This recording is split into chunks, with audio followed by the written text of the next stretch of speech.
Welcome to this YouTube channel on how to buy businesses no cash down. I'm Carl Allen and I've been buying businesses for almost 25 years, more than 250 deals in 17 countries. This playlist is my 10-step process to buy a business no cash down. Think of it as a deal-making robot. Here's the next video in the sequence. There are 7 in total. So now exclusivity is programmed into our deal-making robot, we move on to due diligence. So again, due diligence is checking that the business is as good as we think it is, just like the survey you would do on the house you want to buy. And there's 4 types of due diligence, and virtually all of this is done for you. The financial and the commercial due diligence is done by your accountant. However, you might want to do some of the commercial due diligence yourself, like checking the market that the business is in.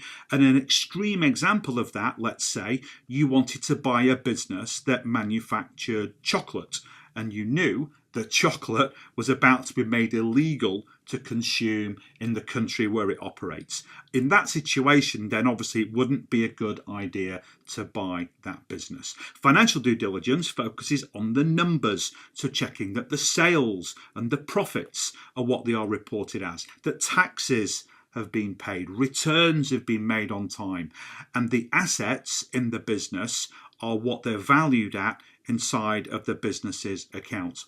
Legal due diligence checks that the seller has got legal title to the business and is allowed to sell it to you, just like at a property transaction. And it also looks at things like licenses, if the business needs them, or any pending litigation. So it provides you with assurance that you're buying a business that's not in any trouble. And again, it's all about removing risk from the deal. And as I mentioned earlier, funders will do their own due diligence to justify lending the money to the business. Not to you, remember, but for you to do the deal and to make the acquisition. So now we've programmed our deal-making robot with due diligence, there are just 2 steps left. Step 9 is the legal contract work. And there are 4 parts to the legal process. Again, your lawyer's going to do all this work for you, but I want to explain what's involved. So first, the main document that you and the seller sign to transfer the ownership from the seller to you is called an SPA, a sale and purchase agreement. And it's very, very similar to the contract you sign when you buy a house.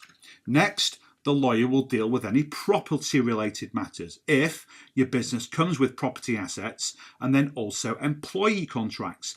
And there's also something called warranties. Now, although the lawyer will have done legal due diligence on the business, your lawyer will still have the seller sign something called a warranty, which means that if there is something bad inside the business in the future and the seller knew about it but didn't disclose it to you, then you can cancel your future payments. So think of warranties a bit like an extra safety net to you over and above the due diligence that your lawyer's going to do. It's an insurance policy and it's free. It's just written into the legal documents. And finally, the lawyer will handle any contracts between the business and the financiers for the monies that the business is borrowing for you to make the deposit payment. And our final programming step, ownership. So you've just taken ownership of the business. So what happens next? Well, let's start this on the day that you are about to close and sign. So you go to your lawyer's office and the contract is in front of you, ready to sign. So 4 things happen on closing day. So firstly, the funds that the business has raised against the business's assets, they transfer to the seller as soon as you've signed the contract. And if there is any surplus funds, remember that brown box in our example earlier, then those funds are deposited in the business's bank account, which, by the way, you now own, you now control, so you can do with that money whatever you want. You then go to your new business, and if you haven't met all the employees already, then the person that sold you the business will introduce you as the proud new owner. And here's how the funds flow at closing. This is probably the most asked question of me in interviews, in podcasts. Anytime I talk to people, they say, well, Carl, how can you raise money against assets of a business you don't own.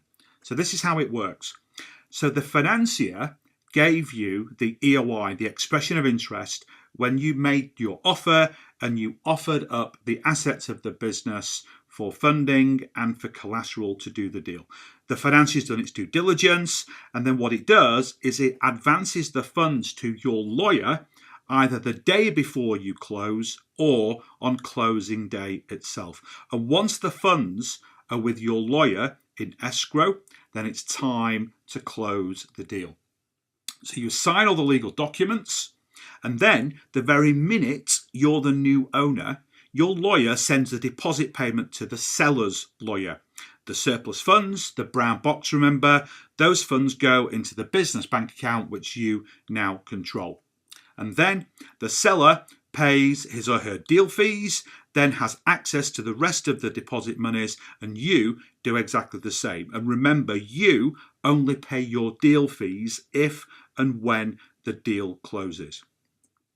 And the business operation can work in 4 completely different ways. So number 1, you may want to operate the business yourself, and that's completely fine. If you don't, and especially if you lack the experience in that particular sector, or it's a couple of 100 miles from where you live and you don't want to relocate, then you may want somebody inside the business already to step up and become the general manager and operate it for you. And the seller's going to absolutely love that. If there's a capable number 2 inside of that business that doesn't want to own it but wants to run it for you, then that's absolute proof from the very first day that you're safeguarding those employees. You've just promoted one of them to be your general manager, and the seller's going to love you for it. They're going to cheer you on from the sidelines.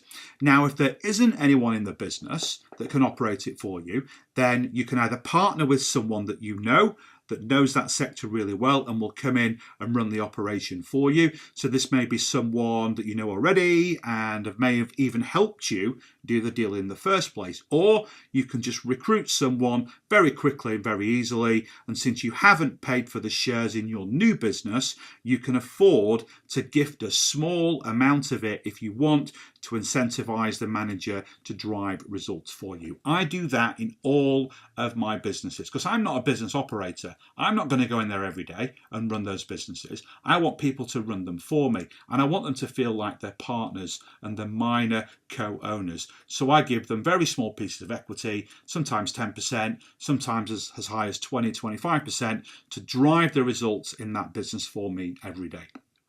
Now, in some cases, the sellers may actually want to stay on and run the business for you, sometimes permanently or sometimes for 3 to 6 months until you figure out how you want to do it. They may just want to keep their job and do what they love, the technical work of the business, but they want to relinquish the ownership of the business to somebody else. And that's what happened to Daryas. He watched his training just like you, and he wanted to buy an engineering business. He lived in Virginia, and the business he found was in South Carolina. So that's several hundred miles. And as you can see from this testimonial, the seller actually stayed on and ran the business for him. And he used some of the cash surplus in the deal, remember the brown box, to expand the sales and marketing team so he could massively grow the business going forward. So he was happy to work on the business part-time and remotely, leaving the seller to work in the business and do the daily technical and tactical work that the business was doing. So that's it for this particular video. The next video in this playlist will follow, and please check out all the other playlists and videos for everything you need to know to learn how to buy a business no cash down. In fact, I've crammed everything that you need to know into a special 90-minute webinar titled 3 Insider Secrets to Buy a Profitable Business Inside of 99 Days Without Cash or Knowing How to Run a Business. And here are the 3 big secrets, the 3 killer training topics. Think of these as hurdles to you becoming a business owner. First, I'll show you exactly what the 10 steps are to buy a business, and you must follow these in order. It's really critical. Second, I'll show you lots of case studies of deals structured using OPM, other people's money, and it's no more difficult than high school math. And finally, I'll show you how you can get others to operate the businesses for you, so you can do other things like spend time with your family or buy other businesses whilst enjoying the cash flow that your new business is generating for you. So to register for this groundbreaking training, just click on the link underneath this video on YouTube or type in this link into your browser. And I'll see you on air sometime in the next week. Until then, bye for now.